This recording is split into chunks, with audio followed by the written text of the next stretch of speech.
How many of you know about Six Sigma? Type KNOW. How many of you do not know? Type NO. Let's see how many no's and no's come. And that will be more of in-depth problem solving methodology. Here, of course, we are going to talk about overview of different problem solving methodologies.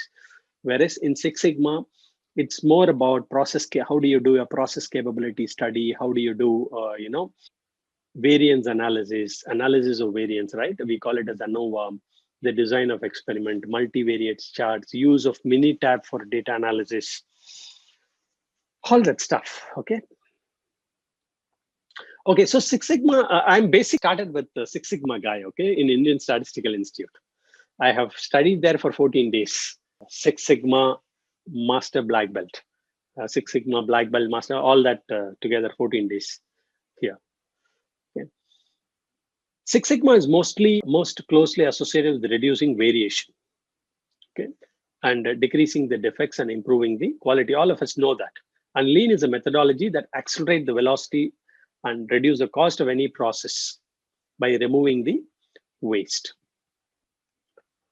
Once we identify value-added process, let's absolutely minimize the variability and bring them to control. So Six Sigma also help you to bring in a lot of stability. See, we said what cannot be measured cannot be stabilized. What cannot be stabilized cannot be standardized. What cannot be standardized cannot be sustained. So identify the sources of variability. Identify the source of variability and stabilize them. So in some cases, you might need statistical analysis. And I said Lean, if the causes are known and solutions are known, we don't need anything, we can just do it. But if causes are known and solutions are not known, then we need to do investigation, data analysis to find out what are the causes and solutions. Okay, then we go deeper into Six Sigma. In Lean methodology, tells us, don't do a process that does not add value to the customer. We have seen that, the idea is to enhance value. Lean does not replace Six Sigma. Okay. It cannot replace Six Sigma. Lean provide additional ways for businesses to bridge the gaps and achieve the results. That's why I said it's like mile width and inch depth. So we need that to plow the land. But if to get water, you have to put borewell, right? But then we need both Lean speed and Six Sigma quality. To achieve quality, mostly we use Six Sigma tools. So to drive continuous improvement and achieve best competitive position. It's like, initially you can develop fitness well, but beyond the level when you want to raise your bar of lifting some weight, you need some special focus, right? So similarly, initial improvements, faster improvements, low-hanging fruits, and little bit of hand-reach fruits, all that you can take. When you want to, all the fruits are exhausted. When you want to climb to the top, you need a ladder, right? So Six Sigma gives you that sort of special tools to really analyze data and bring in results. If that is clear, type super clear in the comment box. Okay. So we have a value stream map. And generally, Lean and Six Sigma, when they integrate, we integrate like this. Okay. We are going to start the value stream map, and that is why I'm writing this slide. Okay. In Six Sigma route, when you combine Lean and Six Sigma, you identify projects, and we call as a project hopper. Those of you who have attended my value stream course have also seen a hopper that I've put, and then we put projects under green belt, black belt, and just do it type of projects also. And then we sustain that through some good control methods. And one of them is control plans. We use control charts and things like that, and we continuously improve on that. And if you see the toolkit that you have, the project kits, you have designed for Six Sigma tools, DFSS. We also have some DMAC tools, which is define, measure, analyze, improve, and control. And we have some Lean tools also, like 5S, visual management system, Kaizens, and Kanbans, and all just-in-time type of supermarkets and things like that, right? So this is how we need to combine Lean and Six Sigma.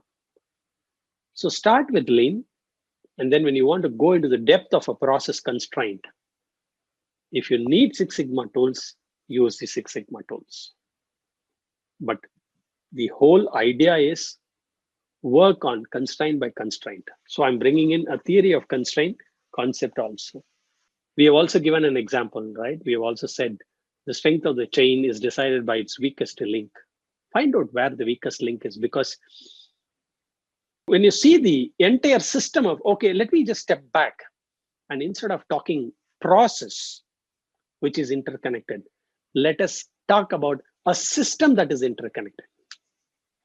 A system that is interconnected. What is a system? Let's take a textile industry. Textile industry, who are the stakeholders? Please type in the comment box. Let's have some interaction now. Textile industry, who are the stakeholders? Of course, you have the factory, you have the customers. What else? Yeah, customers, of course, are there. We know there is a factory, we have suppliers, yeah, employees, the vendors, the thread supplier, the sales, okay, government, okay,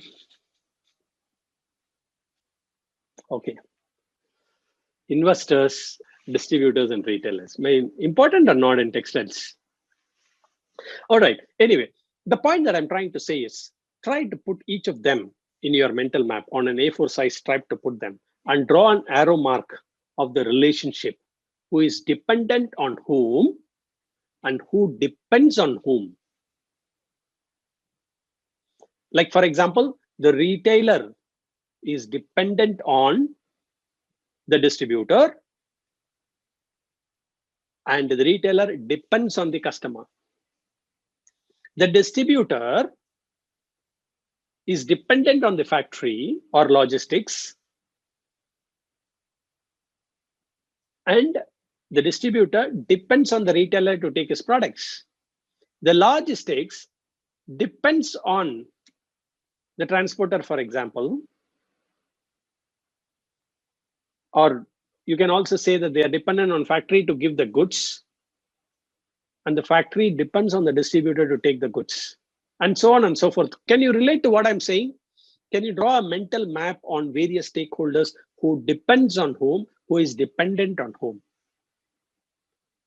If yes, please give me a yes in the comment box, if you're able to mentally map these relationships.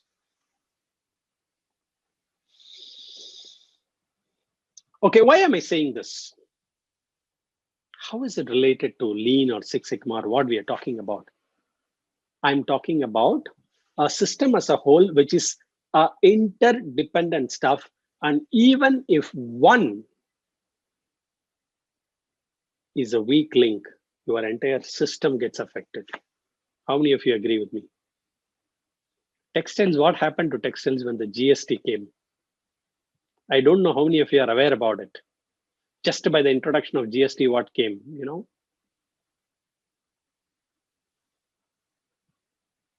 Okay, I'm talking about the entire enterprise, okay?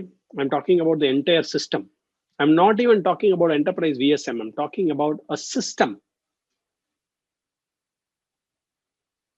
Okay, now the reason that I'm talking about is theory of constraints talks about look at which is the weak link in the system and try to de-risk yourself by strengthening that link. And when you come to one portion of your system, which is a subsystem of a bigger system, for example, your operation, there also there are some subsystem, finance department, this department, that department. And now you can easily share the relationship diagram, right? Finance depends on whom, finance is dependent on whom, sales depends on whom, sales is dependent on whom. How many arrows goes out of a particular department, how many arrows come inside a particular department. And these are all, in technical strategic terms, they are called lagging indicators and leading indicators. What to improve is more important than how to improve. If you agree with me, type agree in the comment box. What to improve is more important than how to improve.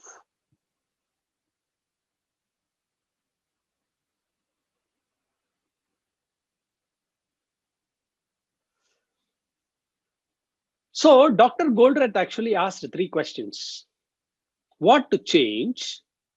All of you take good notes. It's not there in my presentation. Point number 1, what to change and what to change it to. Have you all written the notes? First question is what to change and what to change to.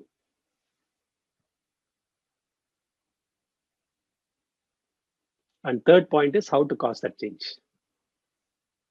What to change to, and how to cause the change. Here, all these tools and techniques talk about how to cause that change. We have to be clear about what to change and what to change to, which indirectly is what is your current state, and where the bottleneck is, and what should be your future state, and how to transition from current state to future state. I'm not talking about value stream mapping, current state and future state, please. If you're clear, type super clear in the comment box. And if you feel this discussion was valuable, type valuable in the comment box, okay?